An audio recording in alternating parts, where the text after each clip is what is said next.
네, 오늘 하루 평안하셨습니까? 이 물음이 오늘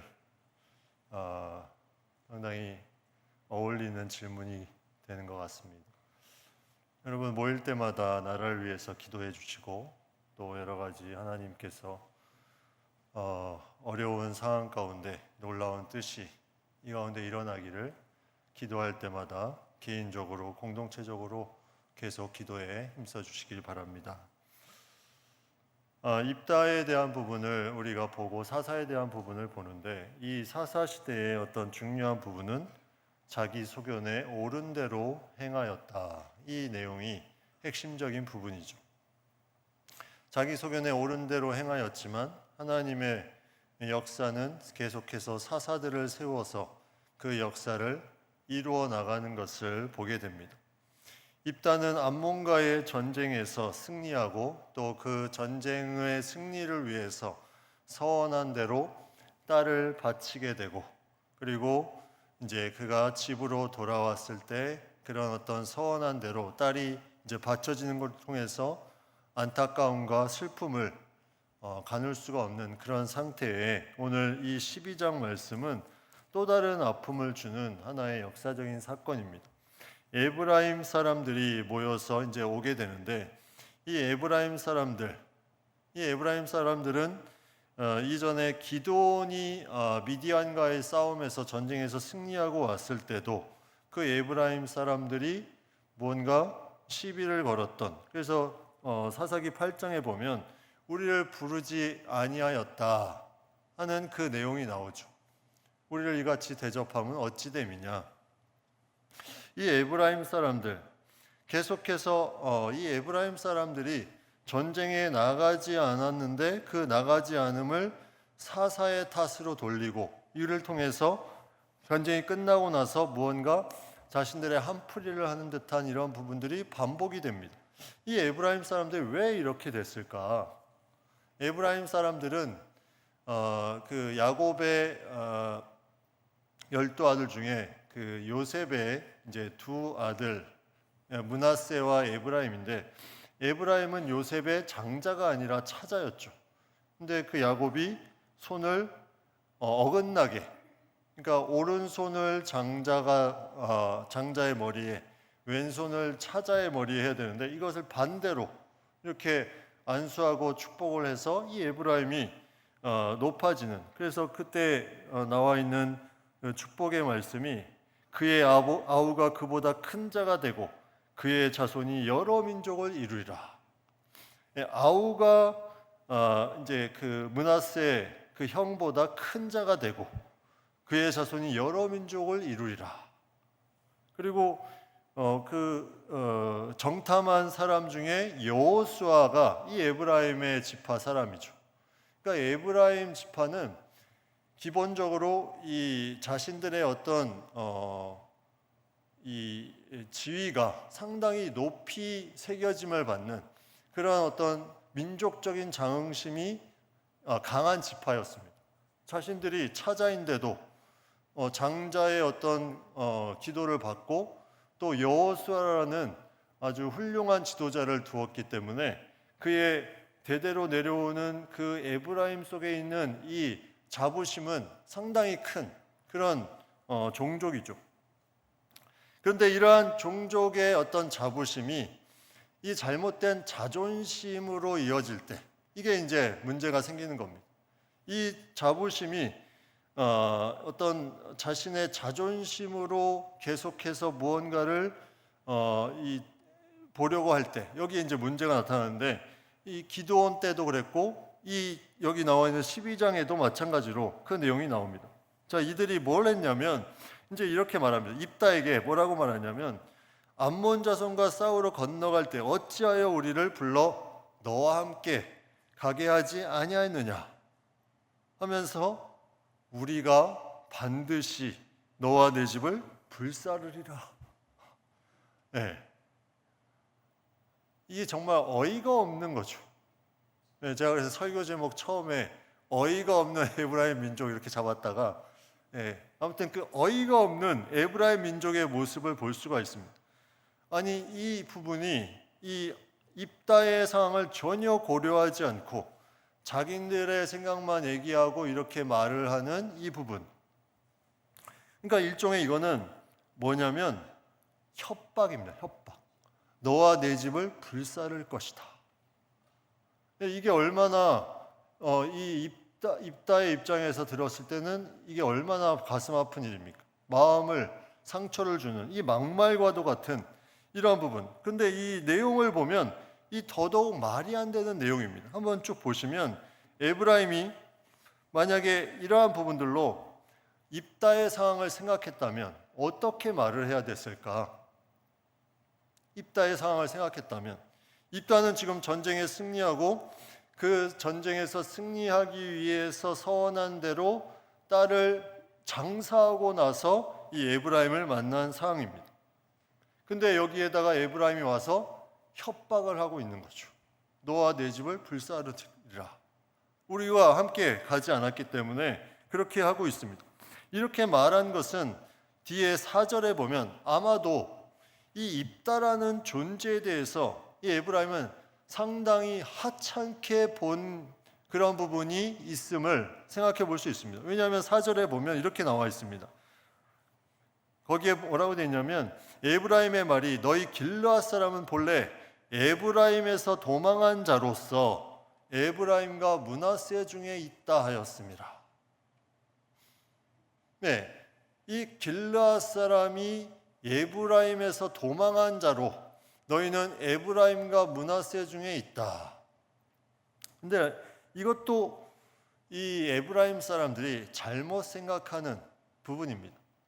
이 길르앗은 므낫세 지파의 이제 한 종족으로 내려오고 있는 그런 부분이지만 므낫세가 에브라임과 어떤 부분에서 도망한 자가 아니라 이 므낫세도 이 길르앗도 명확하게 한 민족으로 그렇게 인정을 받는 그런 민족이었어요. 그게 민수기 말씀에 그 내용이 나와 있습니다. 이 길르앗 백성의 어떤 부분의 정체성을 이들이 깎아내리면서 그들에게 속한 도망한 자라는 인식을 주면서 여기에 대한 부분들을 계속해서 자신들의 어떤 지위와 그것에 못 미치는 이 길르앗 백성들에 대한 부분을 생각하니까 이러한 막말이 계속 나아가는 거예요. 힘들게 하는 겁니다. 그리고 이것을 통해서 이제 입다는 상당히 어려움의 그런 마음의 고통이 오게 되죠. 근데 여기 나와 있는 것처럼 이 에브라임 사람들이 한 말이 또 이 거짓된 말들이 계속 이어집니다. 3절에도 보면 뭐라고 되어 있냐면 나는 2절에 입다가 그들에게 이르되 나와 내 백성이 암몬 자손과 크게 싸울 때 내가 너희를 부르되 너희가 나를 그들의 손에서 구원하지 아니한 고로 나는 너희가 도와주지 아니하는 것을 보고 내 목숨을 돌보지 아니하고 건너가서 암몬 자손을 쳤더니 여기서 보면 입다가 에브라임 백성을 불렀다. 다시 말하면 요청했다. 이 불렀다라는 말이 상당히 중요한 말입니다. 이거는 그냥 한번 불렀다 이런 부분이 아니라 간절하게 요청한 부분을 이 히브리어 언어로 보면 나와 있는 그 상황입니다. 간절하게 요청해서 함께 하자는 그런 부분의 부름입니다. 그런데 이 부름에 전혀 반응을 하지 않고 나서 전쟁이 다 끝나고 나서 이런 말을 하고 있다는 거죠. 이게 이제 마음 아픈 일이죠. 근데 기드온 시대에도 동일하게 하고 여기서도 동일하게 이렇게 하고 있습니다. 입다의 상황에서는 어떠한 부분으로 그가 마음을 가지고 나아갈 수 있었을까? 만약에 제대로 된 사람이라면 그 제대로 된 그 상황을 알았다면 에브라임이 뭐라고 말하면 제일 좋았을까? 도와주지 못해서 미안하다. 도와주지 못해서 미안하다. 딸을 잃게 돼서 얼마나 힘드냐. 이렇게 말을 했어요. 그러면 입다의 입장에서도 이 마음이 조금 누그러지고 뭔가 그 아픈 마음이 위로를 받을 텐데 여기다 대고 왜 우리를 안 데려갔느냐? 분명히 얘기를 했음에도 그 얘기를 한 것은 전혀 생각하지 않고 왜 우리를 안 데려갔냐 하면서 너와 내 집을 불사를 것이다. 자, 여기서 입다의 모습을 한번 생각해 보면 입다는 어떠한 마음이 있을까? 자, 입다가 암몬과의 전쟁에서 어떻게 했습니까? 승리했죠. 거기에 딸에 대한 부분을 서원해서 바쳤습니다. 자, 근데 그 전쟁이 너무나 힘든 전쟁이었기 때문에 딸까지 서원해서 그가 그 서원이 좀 급한 마음으로 한 거지만 딸까지 서원할 정도로 급한 전쟁이었다. 그런 중요한 전쟁이고 어려운 전쟁이었다 생각해 보면 이 에브라임이 만약에 도와줬다면 입다의 입장에서는 그렇게 생각해 볼 수 있죠. 너희가 내가 요청한 대로 와서 도와줬다면 내가 딸까지 서원하지 않을 수도 있지 않았겠냐 하는 마음이 성경에 나와 있지 않지만 그 마음이 들지 않았을까. 딸을 잃은 아버지의 마음을 전혀 헤아리지 않고 이 에브라임 사람들은 자신들의 권리와 이익만 따지면서 계속해서 여기에 대해서 말을 하는 거죠. 자존심이 상한 겁니다. 그러니까 자존심이 상한 사람들이 이 부분에 무언가 자신의 어떤 권리와 이익에 대한 부분을 채워주지 못하자 여기에 대해서 강하게 나오는, 그러니까 일종의 이 자존감이 낮은 사람들의 모습의 일반적인 이제 특징이라고 할 수 있는 부분이죠. 자신의 어떤 부분이 자존심이 계속해서 자신을 붙들고 있는데 자존감이 낮기 때문에 이것을 채우지 못하면 여기에 대해서 본인이 방어 기제가 발동해서 다른 사람을 공격합니다. 이게 이제 자존감이 낮은 사람들의 부분. 에브라임 지파가 그런 지파였어요. 자신들의 어떤 권위에 대한 부분이 있는데 자존심이 세니까 이걸 채우지 못했을 때 자존감이 낮은 것이 공격으로 발동합니다. 결국 그것을 통해서 계속해서 사람들을 어렵게 하는 거죠. 그리고 이러한 부분에 에브라임 지파의 그런 어렵게 하는 부분에 입다가 이제 더 이상 참지를 않습니다. 그 가장 큰 원인이 아까 읽었던 4절 말씀이죠. 3절, 4절 다 이제 그들이 이제 잘못 얘기한 부분에 대해서 입다가 얘기하는데 4절에는 이제 그 내용이 나오죠. 에브라임에서 도망한 자다. 이건 무슨 말이냐면 길르앗이라는 백성이 언약 백성으로서의 정통성을 완전히 없애버리는 거예요. 자, 생각해 보십시오. 12명의 그 자녀가 있는데 야곱에 똑같이 각 지파에서 흘러나왔는데 이 길르앗 족속이 에브라임에서 도망쳐 나왔다. 그러면 그 정통 지파에서 도망쳐 나온 이제 언약 백성으로서의 가치를 잃어버리는 종족이 됩니다. 얼마나 이게 안타까운 것입니다. 그 말을 듣는 순간에 입다는 이제 더 이상 참을 수가 없죠. 그 전에 8장에 보면 기드온은 이 부분을 어떻게 이겨냈냐면 기드온은 자신이 그 말을 하는 에브라임 사람들에게 뭐라고 말하냐면 이렇게 말합니다. 내가 한 일이 너희가 한 일과 비교가 되겠느냐 하면서 에브라임의 자존심을 팍 올려줍니다. 그러니까 아무 일 없이 지나갔어요. 기드온이 완전히 바닥에 엎드려져서, 근데 기드온이 그때 상황에 어떤 어려움들과 그런 부분에 있어서 그렇게 해서 이제 넘어갔지만 입다는 암몬과의 전쟁이 끝나고 자신의 딸을 바쳐야 되는 상황에 계속 거짓말을 하면서 협박하면서 또 여기에다가 자신의 언약 백성의 어떤 부분까지 근간까지 흔들어 놓는 모습을 통해서 이제 더 이상 참지 못하는 거예요. 그래서 다시 전쟁이 시작됩니다. 동족 간의 전쟁. 길르앗과 에브라임과의 전쟁. 그게 이제 5절부터 그 전쟁의 내용이 나오죠. 이 에브라임 사람들은 이해할 수가 없습니다. 왜 이렇게 행동을 했을까? 이해할 수가 없죠. 그것도 계속 그 전에 사사들을 통해서 또 이번에도 마찬가지로.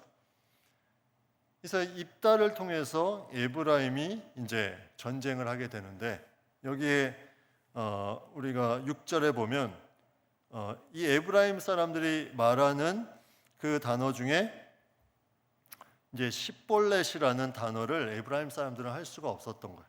그냥 십볼렛이 아니라 십볼렛이라고 얘기할 수밖에 없는 발음 구조. 그렇다면 이 시대에도 무슨 사투리 같은 게 있었을 것이고 그 사투리를 제대로 발음하지 못하는, 우리가 여기 이제 우리 지역에 있는 분들이 쌀을 잘 발음 못하듯이 살 그러잖아요.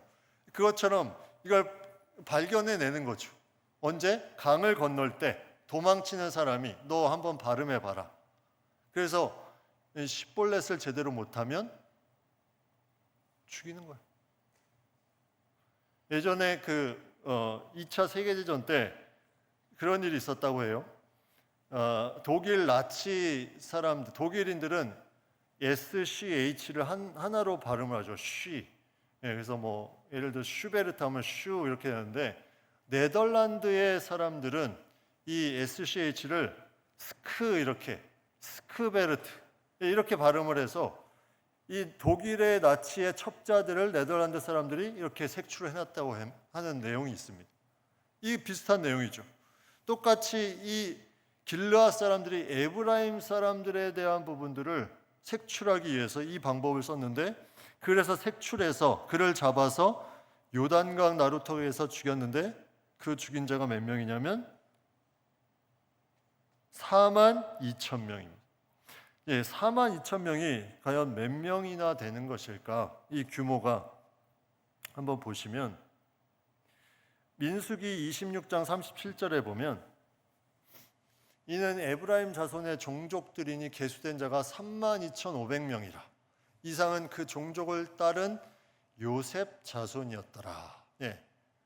이 요셉의 에브라임 자손의 종족들 26장은 2차 인구조사죠.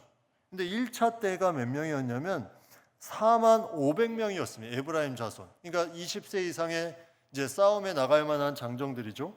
근데 여기서는 2차 때는 32,500명. 오히려 더 줄었습니다. 이제 40년이 지나서 2차 인구조사를 한 건데, 이제 오늘 본문에는 사사 시대를 거쳤는데 대략 한 사사들이 이제 7명이 이제 지나온 시대니까 한 250년 정도가 흐른 시대입니다. 근데 거기에 250년이 흘렀다고 하고 많이 번성했다고 해도 42,000명은 엄청나게 많은 수죠. 왜냐하면 이미 가나안에 들어갈 때 42,000도 안 됐는데 그 가나안에 뭐 많이 번성하고 그렇다고 쳐도 42,000명이라는 수는 엄청난 수입니다. 그 수가 한 번의 전쟁으로 몰살이 된 거예요. 에브라임 지파에 죽은 자가 42,000명이었다. 에브라임 사람들이 기드온과의 그런 미디안과의 싸움에, 또 오늘 이 입다가 암몬과의 싸움에 본인들이 싸움에는 가지 않고 참여하지 않고 나중에 이 마음이 얼마나 안 좋은 건가를, 만약에 자신들도 참여하고 싶었다면 전쟁 중에 우리가 지금 들어가겠다 이렇게 했어야 되는데 늦게라도 전쟁이 다 끝나고 이기고 나니까 그때서야 이렇게 하는 이 부분, 이게 마음 심보가 아주 안 좋은 거죠. 이것이 입다를 통해서 결국은 처벌을 심판을 받는데, 여기에 이제 하나님이 입다에게 저 에브라임 족속을 심판하라는 말씀을 하진 않았습니다. 하나님이 암몬은 분명하게 말씀하셨죠. 암몬 자손에게 가라. 근데 여기는 에브라임 사람을 입다에게 심판해라 이런 말은 하지 않았지만, 입다는 아까도 얘기했지만 본인의 상황과 또 계속 거짓말하고 협박하고 이런 부분에 인간적인 그런 감당을 할 수가 없습니다. 그래서 본인이 칼을 든 거죠. 입다가. 근데 아무튼 입다는 히브리서 11장에 믿음의 인물로 나옵니다. 믿음의 인물로.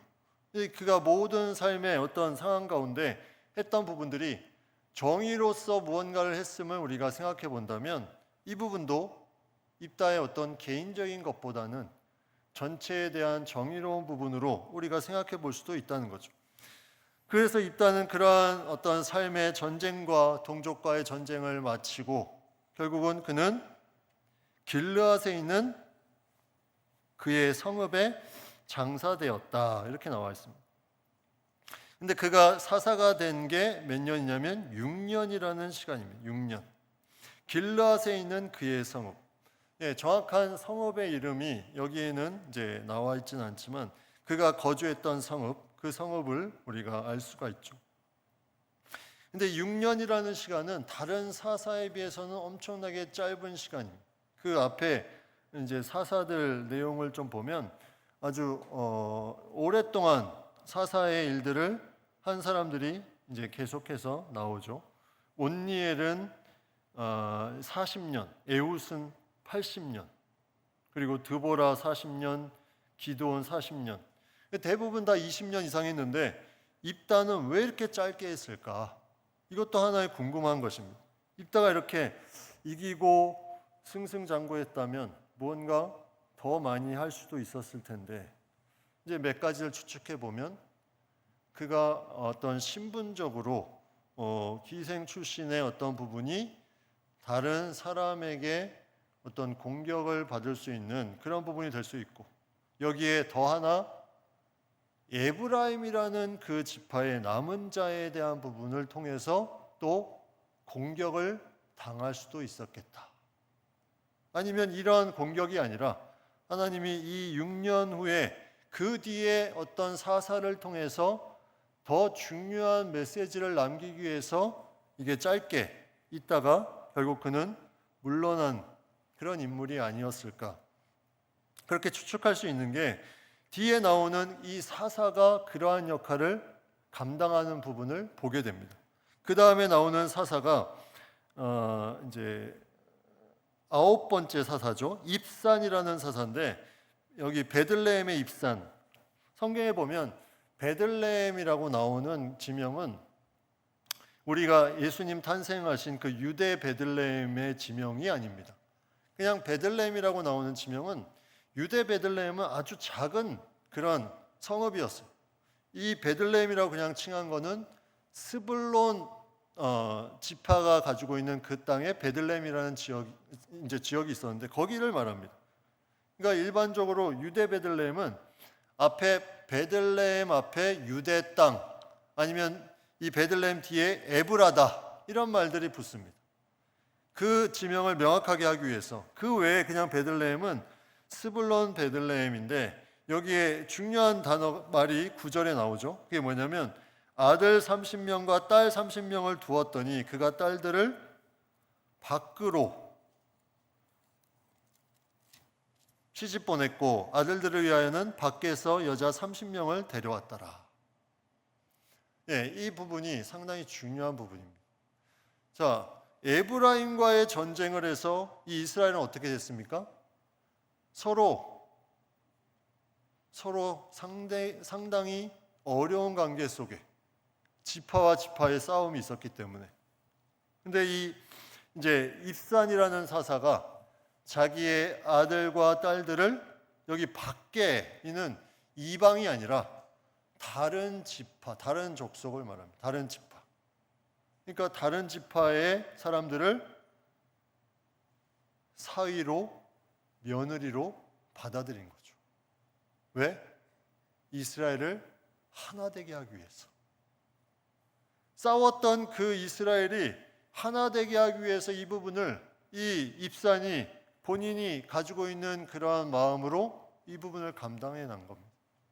그러니까 입다가 하지 못한 그 부분을 입산이 했다는 것을 보면 이 다음에 나타난 사사 입산이 이 글에는 기록된 글이 짧지만 중요한 역할을 했다는 거예요.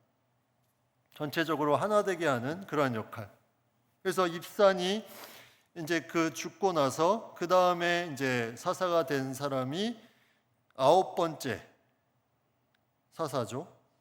네, 그 다음이 10번째 사사죠. 엘론. 네, 엘론이 10년 동안 이스라엘을 다스립니다. 네, 그 앞에 입사는 7년, 엘론이 10년. 근데 이 엘론도 이제 여기에 설명이 하나가 나오죠. 스불론 사람 엘론이 죽음에 스불론 땅 아얄론에 장사되었다. 네, 엘론과 아얄론은 히브리어로 보면 앞에 자음이 똑같아요. 우리가 어떤 지역이나 건물을 특정 인물을 써서 언급하는 것처럼 이 이제 엘론과 아얄론도 아얄론이라는 지명이 이 엘론이라는 사람의 어떤 부분을 따서 만들어지지 않았을까 추측을 해보는 거죠. 그러면 엘론도 그만큼 무언가 사사로서의 역할을 한 지명의 이름이 불려질 정도의 역할을 감당했던 그런 부분을 우리가 생각해 볼 수 있죠. 그 다음에 11번째 사사, 이제 13장부터 16장까지는 마지막 사사 삼손인데 오늘 본문에 11번째까지 사사까지 나옵니다. 11번째 사사는 압돈이죠. 압돈. 이 압돈은 비라돈 사람 힐렐의 아들이라고 나와 있습니다. 비라돈 사람 힐렐의 아들 압돈이 이스라엘의 사사가 되었더라. 압돈이라는 말은 섬기다, 이 종노릇하다 이런 뜻이 가지고 있습니다. 근데 그가 이제 어떤 일을 했냐면 14절에 보면 아들 40명과 손자 30명이 있어 어린 낙이 70마리를 탔다. 결국은 아들과 손자 개인에게 다 낙이 한 마리씩이 있었다는 거죠. 이게 중요합니다. 낙이라는 동물은 이 당시에 번영의 상징, 풍요의 상징이었어요. 그러니까 나귀가 각 집마다 하나씩 있었다. 그러니까 한 아들의 낙이 한 마리, 또 손주 하나의 낙이 한 마리. 아주 풍요로운 삶을 살았던 그런 부분. 이 압돈이라는 사람이 이제 이름이 섬기는 종으로서 와서 이러한 부분들을 살았던 부분들. 그러니까 사사들의 어떤 부분을 보면 그 사람이 어떤 배경이나 어떤 출신이나 그런 것들이 다 동일하지 않으면서 상당히 이 사람이 사사가 될 정도야 할 정도로 많은 그런 이름이나 어떤 그 사람의 출신에 어려움들이 있지만 하나님이 사용하시는 방법은 명확하게 그 사람의 중심을 보시고 택한 거죠. 네, 그 사람의 중심을 보고 택한 겁니다. 그래서 사사라는 어떤 직책에 그 중심을 보신 하나님이 택하셔서 그 사람을 사용하시는 그 내용들이 계속해서 나타나는데 이게 길거나 짧거나 그 각각의 중요한 의미를 가지고 있는 부분. 이거는 하나님이 제사장, 또 왕, 또 선지자 이런 하나님의 택하심 속에 묻어있는 그런 하나님의 나라에 대한 바른 목적과 또 그 사람이 차후에 될 모습들을 그대로 나타내주고 있는 그것을 다 아시고 선택한 부분들을 우리가 볼 수 있죠. 예수님도 마찬가지죠. 예수님도 제자들을 선택할 때 그러한 부분으로 어부나 또 손가락질 받는 세리나 또 열심당원 약간 특출한 외골수적인 그런 부분들도 다 택해서 했지만 분명 그 가운데 하나님께서 주시는 그 마음은 그 모든 택한 사람들이 다 하나님의 뜻 가운데 움직이는 중심이 있었다는 거죠. 그 중에 이제 가룟 유다라는 인물은 이제 자신의 어떤 부분으로 인해서 잘못된 길로 갔지만 그 외에 어떤 인물들을 보면 그들이 저 사람이 제재가 될 만한 어떤 부분이 있었나 하는 생각이 들 정도이지만 결국 그들이 하나님의 선교를 감당하면서 마무리하는. 그러니까 우리는 개인적으로 택함 받는 그런 부름을 받는 부분에 대해서 우리가 하나님의 이 전적인 역사하심 그리고 그를 통해서 일하시는 부분들에 하나님께서 탁월한 선별하심을 우리는 생각해 볼 수 있어야 됩니다. 로마서 8장 28절 말씀에 이렇게 말씀하죠. 우리가 알거니와 하나님을 사랑하는 자, 곧 그의 뜻대로 부르심을 입은 자들에게는 모든 것이 합력하여 선을 이룬다. 모든 것이 부르심을 입은 자들을 통해서 합력해서 선을 이룬다. 그 다음에 디모데후서 1장 9절, 하나님이 우리를 구원하사 거룩하신 소명으로 부르시면 우리의 행위대로 하심이 아니요 오직 자기의 뜻과 영원 전부터 그리스도 예수 안에서 우리에게 주신 은혜대로 하심이라. 우리를 부르신 것이 우리의 행위대로 한 것이 아니라는 거예요. 영원 전부터 그리스도 예수 안에서 주신 은혜대로 우리를 부르셨다. 그 다음에 마지막 베드로후서 1장 10절 같이 한번 읽겠습니다. 그러므로 형제들아 더욱 힘써 너희의 부르심과 택하심을 굳게 하라. 너희가 이것을 행한즉 언제든지 실족. 부르심과 택하심을 굳게 하라. 그러면 실족하지 아니할 것이다. 우리를 부르심과 택하심을 계속 굳게 하는 부분들이 우리에게 필요합니다. 이 부분이 상당히 중요한. 그러면 실족하지 않는다. 내가 부르심과 택하심이 이게 굳어지지 않고 계속 이걸 그냥 두거나 방치하면 그리고 실족하는 일에 빠지게 되는 거죠. 그게 누구예요? 에브라임 아닙니까? 에브라임. 하나님의 택한 백성 에브라임이 그 부르심에 제대로 굳게 하지 못하니까 결국은 자신들의 어떤 자존심을 인해서 이러한 어려움에 처하게 되는. 우리가 하나님의 말씀 가운데 그 부름의 중요성을 항상 새기며 그 부름을 따라서 나아가는 그 가운데 나의 부르심과 택하심을 굳건하게 세워나가는 그 과정이 우리에게 너무나 중요함을 말씀하고 있습니다. 그래서 오늘 본문의 사사시대에 이러한 사사들의 모습을 보면서 하나님께서 역사적으로 이끌어 가시는 부분들, 우리도 동일하게 하나님이 부르신 그 부르심대로 우리도 이 대림절 기간에 예수님께서 이 땅에 오신 의미를 제대로 가지고 살아가는 것, 이게 부르심대로 사는 거죠. 하나님의 나라를 위해서 살아가는 것. 그리고 마지막 때까지 마라나타, 주여 오시옵소서, 그 마음으로 내가 달려갈 수 있는 것. 여기에 하나님께서 놀라운 역사로 우리에게 이루어 주시고 그 부르심에 하나님 후회가 없으시다. 그 말씀이 우리에게 새겨지는 놀라운 은혜가 있게 될 것입니다.